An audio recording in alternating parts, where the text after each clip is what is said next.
ஏழில் சுடர் சீரியலில் இப்போ அட்டகாசமான அதிரடியான எபிசோட் வந்திருக்குன்னே சொல்லலாம். மிஸ் பண்ணாமல் ஃபுல்லோடையும் கேளுங்க. விசிஎன் சுத்தமாக போக மாட்டேது. பார்க்கலாம் லைக் பண்ணி பார்த்தீங்கன்னா கொஞ்சம் பேச வந்து முடிவிட்டாக இருக்கும்.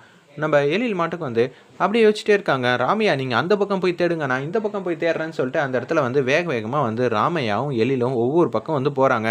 போனதுக்கப்புறம் கேட் வாசலில் கூட பார்க்குறாங்க. அவங்கெல்லாம் எஸ்கேப் ஆகிட்டாங்க. என்ன எதுன்னு தெரில. முதல்ல நம்ம தீபாவை போய் பார்க்கலான்னு சொல்லிட்டு வேகமாக வராங்க. அந்த இடத்துல தீபா நான் இருக்கம்மா, உனக்கு எதுவும் ஆகாது, ராமையா நீங்கள் காரை வந்து ஸ்டார்ட் பண்ணுங்க அப்படின்னு சொல்லும்போது, இல்லை சார் நான் உங்ககிட்ட பேசணும் சார் அப்படின்னு சொல்லும்போது, எப்படிம்மா உனக்கு இந்த விஷயம் தெரிஞ்சிச்சு, அவங்க எப்படி இது மாதிரி பண்ண வராங்கன்னு தெரிஞ்சு நீ ஃப்ரண்ட்டில் வந்து நின்ன அப்படின்னு சொல்லும்போது, அவங்க சமயக்கார கெட்டப்பில் வந்து வந்திருந்தாங்க. அது மட்டும் இல்லாமல் அவங்க இது மாதிரி பேசினதை நான் கேட்டேன்னா என்னை வந்து ஒரு ரூம்குள்ளே வச்சு கட்டி போட்டு வச்சுருந்தாங்க. அப்புறம் அந்த கதவை உடச்சிட்டு வரத்துக்குள்ளே போதும்னு ஆயிடுச்சு.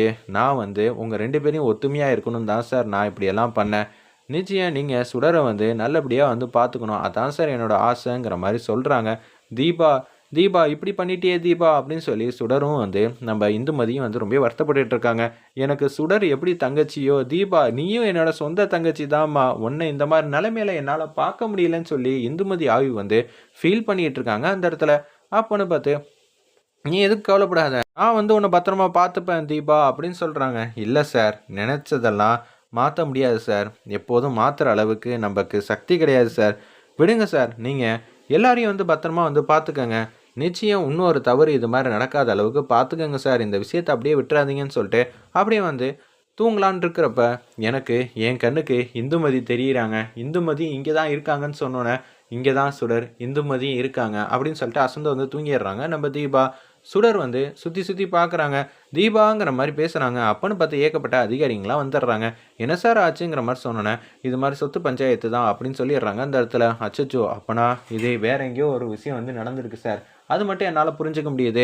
நாங்கள் வந்து தீபா வந்து கூட்டிகிட்டு போயிட்டு அதுக்கப்புறம் உங்ககிட்ட வந்து ஒப்படைக்கிறோம், நீங்கள் அதுக்கேற்ற மாதிரி கையெழுத்தெல்லாம் போட வேண்டியதெல்லாம் இருக்குதுன்னு சொல்லிட்டு அந்த இடத்துல ஒரு பேப்பரில் கையெழுத்தெல்லாம் வாங்குறாங்க. நாங்கள் இந்த விசாரணை வந்து ஆரம்பிக்கணும் சார், நாங்கள் முதல்ல ஆரம்பிக்கிற வேலையெல்லாம் வந்து முடிச்சுட்டு நாங்கள் சொல்கிறோன்னு சொல்லிட்டு அவங்க மட்டும் தீபாவை கூட்டிகிட்டு அப்படியே வந்து போகிறாங்க. ஒரு பக்கம் உச்சக்கட்ட கோவத்தில் வந்து இருக்காங்க. அந்த இடத்துல நம்ம எழிலேருந்து எல்லாரும் இது மாதிரி ஒரு நிகழ்வு நடக்கும்னு நினச்சி கூட பார்க்கல அப்படின்னு சொல்லி யோசிச்சுட்டு இருக்கிறப்ப, ஒரு பக்கம் நம்ம சுடர் மாட்டுக்கும் ஒரு இடத்துல உட்காந்துருக்காங்க. வீட்டில் தீபாவே நினச்சிட்டு இருக்காங்க. அப்போன்னு பார்த்து ஏதோ ஒரு சத்தம் வந்து கேட்குது. அச்சச்சோ ஏதோ சத்தம் கேட்குது, ஜன்னல்லாம் சாத்துங்கன்னு சொல்லி அந்த இடத்துல வேகமாக வராங்க. சுடருக்கு தான் எங்கே இருக்கோம் ஏது பண்ணுறோன்னு கூட தெரியாமல் ரொம்ப பாட்டமாக இருக்காங்க. முதல்ல வந்து தண்ணியை குடிமா, எந்த பிரச்சனையும் இல்லைம்மா, நீ பாட்டமாகாமல் அமைதியாக இருந்தாலே போதுங்கிற மாதிரி அந்த இடத்துல வந்து சொல்லிகிட்டு இருக்காங்க. நம்ம கனவேலி பாட்டியும் செல்வியும் வந்து அப்படி தான் வந்து பாசிட்டிவாக வந்து பேசுகிறாங்க. இது எல்லாத்தையும் மனோகரி பார்த்துக்கிட்டே இருக்காங்க. அந்த இடத்துல தண்ணியை குடினோன்னா அப்படியே தண்ணி வந்து மடக்கு குடிக்கிறாங்க. குழந்தைங்களா நீங்களா எங்கே போகிறீங்க, நாங்கள் வந்து எப்போதும் போல் ஸ்கூலுக்கு தானே போகணும் அப்படின்னு சொன்னோன்னே, சரிப்பா நீங்கள் போங்கன்னு சொன்னேன். அப்படியே வந்து காரில் வந்து ஏறுறாங்க. ஏறும்போது சுடருக்கு என்னமோ ஒரு விஷயம் வந்து தோணுது, பசங்களை நம்ம தானே பத்திரமா பார்த்துக்கணும் அப்படின்னு சொல்லிட்டு ராமையா வந்து காரை வந்து நிப்பாட்ட சொல்கிறாங்க. அந்த இடத்துல ஒன்று வந்து காரை நிப்பாட்டுறாங்க. என்ன ஆச்சுமா, இப்போ தான் காரை வந்து வீட்டு வாசல்லேருந்து எடுத்தேன், அதுக்குள்ளே வந்து நிப்பாட்ட சொல்கிறேன், என்ன பிரச்சனையா அப்படின்னு சொல்லி கேட்குறாங்க. சுடரை இன்றைக்கி எதுவும் மீட்டிங் எதுவும் இருக்கா, கூட்டிகிட்டு வர சொன்னாங்களா அப்படின்னு சொல்லி அபி வந்து எல்லாட்டையும் கேட்குறாங்க. நான் எதுவும் சொல்லலையேன்னொன்னே, அஞ்சலி நீ எதுவும் சுடர் வந்து கூப்பிட்டியா அப்படின்னு சொல்லி கேட்டோன்னே, இல்லைம்மா நானும் எதுவும் சொல்லலைங்கிற மாதிரி தான் சொல்லிகிட்டு இருக்காங்க. அந்த இடத்துல உடனே இல்லை நான் வருவேன் உங்கள் கூட தான், சுடர் வந்து ஏதோ ஒரு சம்திங் கொஞ்சம் வித்தியாசமாக இருக்கா, அவள் ஏதோ ஒரு பார்த்து பயப்படுறா, அது மட்டும் நல்லா தெரியுதுன்னொன்னே அப்படியே வந்து அந்த காரில் வந்து ஏறுறாங்க. ராமையா பார்த்து போங்கன்னொன்னே, பாருங்கள் ஆட்டோ வந்து ஆப்போசிட்டில் வந்துகிட்டு இருக்கு அப்படின்னு சொல்கிறாங்க. பைக் அங்கே வந்துகிட்டு இருக்கு, பார்த்து போங்கன்னு சொல்லி சின்ன சின்ன விஷயத்துக்கெலாம் வந்து ரொம்ப வந்து ரியாக்ட் பண்ணிக்கிட்டு இருக்காங்க. நம்ம சுடர் எந்த விதத்துலையும் தப்பு நடந்துடக்கூடாதுன்னு சொல்லிட்டு யோசிச்சுட்டு இருக்காங்க. ஒரு பக்கம் உச்சக்கட்ட கோவத்தில் வந்து பார்த்து போங்க ராமையா, எனக்கு என்ன சொல்கிறதுன்னு தெரில, சுடர் நான் பார்த்துக்கிறேம்மா, நீ கொஞ்சம் வித்தியாசமாக இருக்க, அதெல்லாம் இல்லை நான் கரெக்டாக தான் இருக்கேன், கொஞ்சம் கவனமாக இருங்க சரிம்மா அப்படின்னு சொல்லிட்டு அந்த இடத்துல வந்து பசங்களை எல்லாரையும் அந்த இடத்துல வந்து இறக்கி விட்றாங்க. நான் சாயங்காலம் வரைக்கும் இங்கே தான் இருக்க போகிறேன், அதெல்லாம் ஒன்றும் வேணாம்மா, உள்ளே தானே இருக்க போகிறாங்க, நம்ம அரை மணி நேரத்துக்கு முன்னாடி வேணாலும் வந்துடலாம் அப்படின்னு சொல்லும்போது, அதே மாதிரி அரை மணி நேரத்துக்கு முன்னாடி வந்து நானே போகிறேன் ராமையா, நீங்கள் வீட்டிலே இருங்கன்னு சொல்லி அந்த இடத்துல வந்து எழில் கடைசி நேரத்தில் வந்து ராமையாவுக்கு ஒரு வேலை சொன்னதுனால ராமையாவில் வர முடியாமல் போயிடுச்சு. நம்ம சுடர் மாட்டுக்கும் அப்படியே வந்து வெயிட் பண்ணிக்கிட்டே இருக்காங்க. எழிலில் வந்து பார்க்கலான்னு சொல்லிட்டு ஒரு அதிகாரிங்க வந்து வராங்க. அதிகாரி வந்து அப்படியே எழில்கிட்ட வந்து பேச்ச ஆரம்பிக்கிறாங்க. சார் நாங்கள் சில பல விஷயம்லாம் கண்டுபிடிச்சிருக்கோம், அதை நீங்கள் தான் சார் வந்து உறுதிப்படுத்தணும் சொல்லுங்கன்னொன்னே, இது கண்டிப்பாக வந்து சொத்து பஞ்சாயத்து தான், இந்துமதிக்கு என்ன நடந்துச்சோ அதே தான் வந்து தீபாவுக்கும் இது மாதிரி நடந்திருக்கு, ஸ்வேதாவுக்கும் இதான் காரணம்னு நாங்கள் கண்டுபிடிச்சிட்டோம் அப்படின்னு சொன்னோன்னே 3 பேர் வந்து சம்மந்தப்பட்டிருக்காங்க. இன்னொன்று ராமையா வந்து பேசுகிறாங்க அந்த இடத்துல, ஐயா நல்லா யோசிச்சு பாருங்க, இந்துமதி முதல்ல இந்த வீட்டுக்கு வந்தாங்க, அவங்கள பத்திரமா வந்து அமுச்சு வைக்கணும்னு முடிவு பண்ணிட்டாங்க, செஞ்சாங்க. அதே மாதிரி சுடரையும் வந்து அதே மாதிரி பண்ணுறாங்கன்னா நிச்சயம் அவங்க வேற ஏதோ திட்டம் போட்டுக்கிட்டு இருக்காங்க, பார்த்துக்கங்க ஐயா உஷாராக இருங்கிற மாதிரி சொன்னோன்னே இவங்க சொல்கிறதும் வாஸ்தவமான பேச்சு.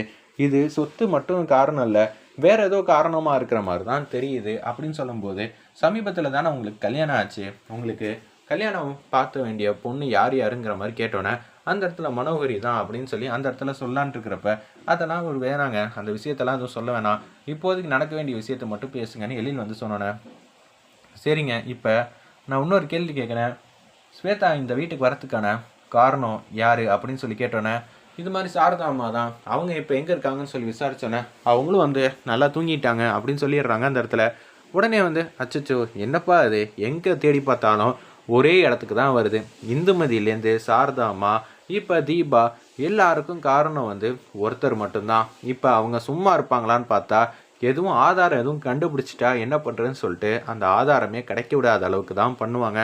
எங்களுக்கு தெரிஞ்ச வரைக்கும் உங்கள் குடும்பத்துலேருந்து தான் யாரோ ஒருத்தர் இது மாதிரி பிரச்சனை பண்ணுறாங்கன்னு மனோகரியை முன்னாடி வந்து பேசுகிறாங்க அந்த இடத்துல.